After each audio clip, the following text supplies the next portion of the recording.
Bismillahirrahmanirrahim. Assalamualaikum warahmatullahi wabarakatuh. Alhamdulillahirabbil alamin, wabihi nasta'in wa ala umuri dunya waddin. Wassalatu wassalamu ala asyrafil anbiya wal mursalin wa ala alihi washabihi ajmain, amma ba'du.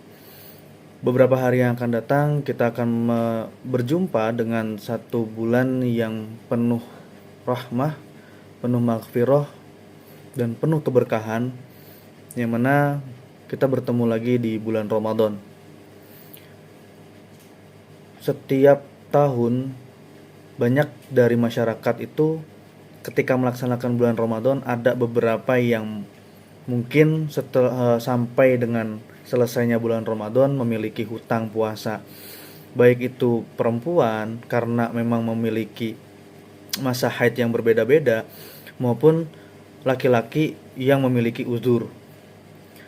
Nah, ketika dia lupa untuk mengkodok puasa Ramadannya, seumpama misalkan di tahun kemarin dia memiliki hutang puasa 10 hari, dan kemudian ketika di tahun ini tidak sempat untuk mengkodoknya karena bertemu lagi dengan bulan Ramadan, bagaimana cara untuk mengkodoknya? Dalam hal ini ada dua keadaan untuk mengkodok atau membayar hutang puasa yang ditinggalkan di bulan Ramadan sebelumnya. Jika menunda kodok dikarenakan ada uzur sepanjang tahun, jadi selama 1 tahun itu dia ada uzur, semisal Ramadan sebelumnya dia nggak puasa karena sakit, dan sakitnya itu berlanjut sampai Ramadan, misalkan Ramadan sekarang nih, maka ia hanya kewajiban kodok puasa sampai waktu ia mampu untuk melaksanakannya. Jadi nggak bisa dipaksakan. Contoh ketika misalkan dia punya sakit selama setahun itu, dari mulai dia Ramadan tahun kemarin sampai ketemu Ramadan sekarang, dia masih sakit dan belum bisa untuk mengkodonya, maka dia nanti mengkodonya ketika dia bisa melaksanakannya. Dan wajib bagi dia ketika dia sudah mampu itu untuk menggantinya. Sebagaimana penjelasan dari Syekh Khotib Asy-Syirbini dalam kitab Mughni Al-Muhtaj juz 2, fa illam yumkinhu al-qada'u listimrari uzrihi ka an istamarra musafiran aw maridon. Jika tidak memungkinkan untuk qada karena masih ada uzur, misalnya sepanjang tahun menjadi musafir atau dia sakit, awil mar'atu hamilan, atau ketika untuk perempuan dia hamil, aw murdi'an, atau dia menyusui, hatta dakhala ramadanu, sampai masuk Ramadan berikutnya, fala fidyata alaih, maka tidak ada kewajiban untuk membayar fidyah ketika memang ada alasan uzur. Tapi jika menunda qada karena lalai atau tidak ada uzur padahal ada kesempatan untuk melaksanakan hingga masuk Ramadan berikutnya, maka ia berkewajiban qada. Contoh, dia sakit di Ramadan tahun kemarin itu 10 hari, tapi setelah dari Idul Fitri sampai sekarang mau ketemu Ramadan, dia tunda. Dia nggak pernah tahu untuk melaksanakan qada itu, maka ia berkewajiban mengqada puasa dan ditambah membayar fidyah sebesar 1 mud. 1 mud ini kalau hitungannya di sini itu kurang lebih 7 ons beras per harinya.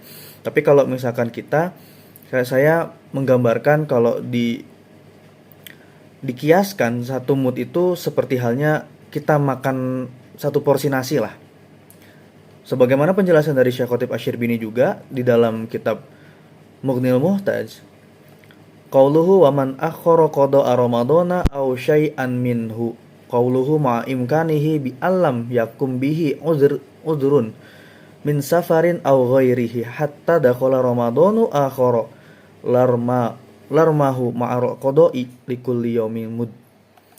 Barang siapa yang menunda qada puasa Ramadan sementara ia mampu untuk melaksanakannya, yakni tidak ada uzur seperti bepergian dan semacamnya, hingga masuk Ramadan berikutnya, maka ia berkewajiban qada serta membayar fidyah 1 mud per harinya. Seperti halnya yang tadi saya jelaskan, ketika dia nunda puasa di tahun kemarin, misalkan setelah Ramadan tahun kemarin punya hutang 2 atau 3 hari, setelah Idul Fitri ataupun Lebaran dia menunda untuk tidak melaksanakan qada Ramadan sampai sekarang mau masuk bulan Ramadan, nah maka dia berkewajiban ketika dia mau menggantinya ditambah dengan fidyah 1 mud per harinya. Bahkan jika menunda qada puasa hingga beberapa tahun, maka menurut pendapat kuat fidyahnya juga membengkak sesuai jumlah tahun yang ditinggalkannya. Ini pendapat yang lain, pendapat kedua daripada ketika pada saat ingin mengganti ataupun qada Ramadan ya, qada puasa Ramadan. Menurut pendapat kedua, fidyahnya tidak ikut membengkak dalam kitab Al-Mahali ala Al-Minhaj juz 2. Jadi di sini ada dua pendapat. Pendapat pertama, kalau misalkan dia punya uzur kayak karena sakit atau musafir atau perempuan hamil atau dia menyusui selama 1 tahun, misalkan dia Ramadan tahun kemarin dia punya hutang 10 sampai sekarang, maka dia tidak wajib untuk membayar fidyah gitu. Tapi kalau misalkan dia menunda di tahun kemarin, misalkan dia karena 10 hari misalkan dia nggak puasa, sampai ketemu tahun ini dia 10 hari itu nggak dibayar hutang sama dia, maka ketika nanti setelah Syawal, ketika dia ingin menggantinya 10 hari itu yang tahun kemarin dia nggak puasa, maka dia harus menambahkan dengan fidyah dengan memberikan makan 10 orang seperti itu. Nah, pendapat yang kedua, kalau di dalam kitab Al-Mahali ala Minhaj, bahasanya di sini pendapat kedua itu fidyahnya membengkak. Jadi contoh misalkan di tahun kemarin 10 hari dia nggak puasa, nah kemudian selama 3 tahun yang akan datang dia nggak pernah tahu buat qada puasa Ramadan itu, maka kalau pendapat yang di sini mengatakan mudnya itu dikali 3. Jadi selama 3 tahun berarti kalau misalkan dia 10 hari berarti 30 hari dia harus mengqada dan membayar mudnya. Seperti itu. Wallahu a'lam bishawab ya. Jadi kalau pendapat yang kuat sebenarnya yang pertama tadi. Kalau misalkan dia nggak punya uzur, kemudian dia lupa atau nggak menunda sengaja, maka ketika misalkan tahun ini dia nggak sempat buat mengqada, maka pada saat setelah Ramadan ketemu bulan Syawal, dia mengqada puasa yang sebelumnya, maka tambahkan fidyah 1 mud 1 harinya seperti itu. Jadi semisal bisa dirangkum ya, misalkan 10 hari dia punya hutang puasa, kemudian berarti kan harus mengganti fidyah 10 mud. Maka misalkan di hari pertama dia langsung memberikan 10 mud atau enggak 10 porsi untuk orang yang layak untuk diberikan makanan, itu boleh. Jadi dia hari pertama langsung mengganti 10 mud ataupun 10 fidyah itu. Kemudian dia berpuasa 10 hari, itu boleh.